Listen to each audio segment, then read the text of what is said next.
Hello friends, a good evening to all of you. Well, I am पवन पटेल। आप सभी का पीके agriculture academy में स्वागत, अभिनंदन एवं वंदन है। आप सभी लोगों को आज हम यूपी कैडेट के 25 जीके क्वेश्चन जो आते हैं उसी के सिलेबस के अकॉर्डिंग जो है हम कुछ जीके के क्वेश्चन का अध्ययन करेंगे। आप लोग इस क्वेश्चन को काफ़ी महत्वपूर्ण से अच्छे से इसे ध्यान करके पढ़िएगा। तो चलो हम बिना देरी किए हुए ही इस लेक्चर को स्टार्ट करते हैं। जितने भी स्टूडेंट यूपी कैडेट के हैं आप लोग बहुत ज़्यादा ज़रूरी और बहुत कंसंट्रेट होकर सुनिए। यहाँ से एक क्वेश्चन आने की संभावना है। तो इतिहास हम आज अध्ययन करेंगे। सबसे प्राचीनतम जो उपनिषद होता है वो ईश उपनिषद होता है। क्या होता है? ईश उपनिषद होता है। सबसे बड़ा उपनिषद जो होता है वो बृहदारण्यक उपनिषद होता है।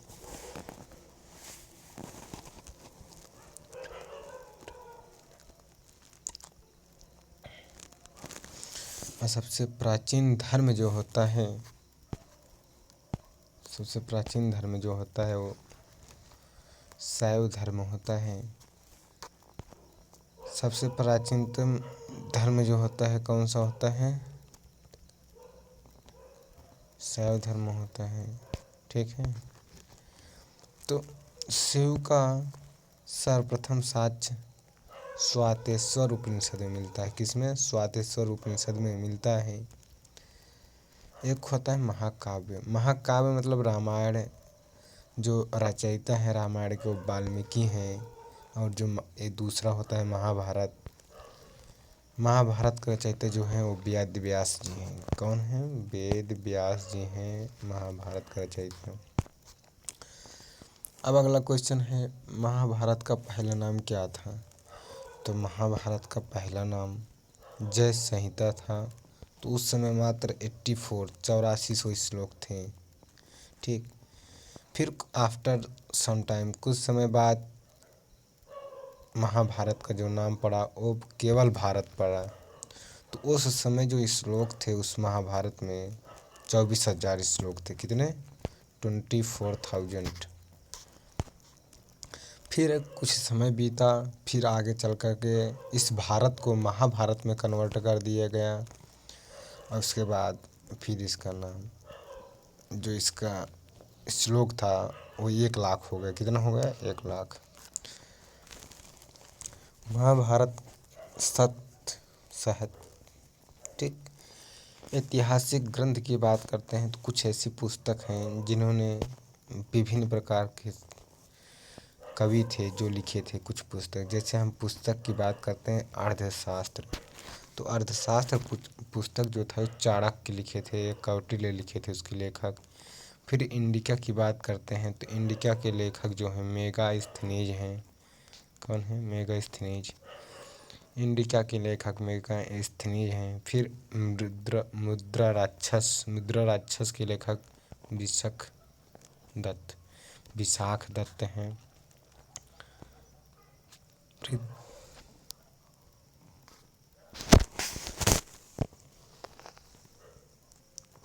वृक्ष कटिकाम के लेखक जो हैं वो कौन है? शूद्रक। कौन है? शूद्रक। रामचरितमानस के संध्याकर नंदी हैं। ठीक। रामचरितमानस के संध्याकर नंदी हैं। फिर आगे हम बात करते हैं हर्षचरित।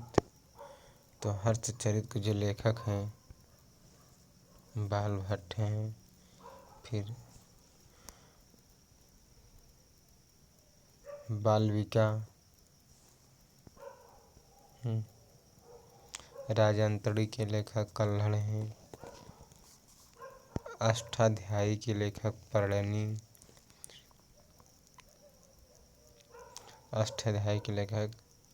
पढ़नी हैं।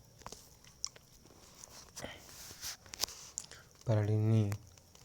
तो आप सभी लोग इस टॉपिक को, इस क्वेश्चन को बहुत अच्छे से, बहुत ध्यान लगा कर पढ़िए, क्योंकि ये क्वेश्चन बहुत महत्वपूर्ण है आप सभी लोगों के लिए। आप सभी लोग इस क्वेश्चन को अच्छे से पढ़िए। फिर अगला क्वेश्चन हम ध्यान देते हैं। राजनीति पर लिखी गई पहली पुस्तक अर्थशास्त्र है। राजनीति पर पहले लिखी गई पुस्तक अर्थशास्त्र है। कानून पर लिखी गई पहली पुस्तक मनुस्मृति है। कानून पर लिखी गई पहली पुस्तक मनुस्मृति है। मनुस्मृति के लेखक मुनि ऋषि हैं। कौन है? मुनि ऋषि हैं। संस्कृत में लिखी गई पहली पुस्तक परिणी है, अष्टाध्यायी। ठीक, फिर बात करते हैं व्याकरण पर लिखी गई पहली पुस्तक। व्याकरण पर लिखी गई पहली पुस्तक, ठीक है, व्याकरण पर लिखी गई पहली पुस्तक परिणी की अष्टाध्यायी। कश्मीर के इतिहास पर लिखी गई पहली पुस्तक कल्हड़ की राज तरंगिणी अभिलेख। विश्व में सर्वप्रथम अभिलेख लिखने की परंपरा यूनानियों में हुई थी। सबसे प्राचीनतम अभिलेख सिकंदर के हैं। भारत में सर्वप्रथम अभिलेख अशोक द्वारा लिखवाए गए। अशोक के कुल 14 अभिलेख प्राप्त हुए थे। अशोक के अभिलेखों को टी पेनथेलर नामक साइंटिस्ट ने खोजा था।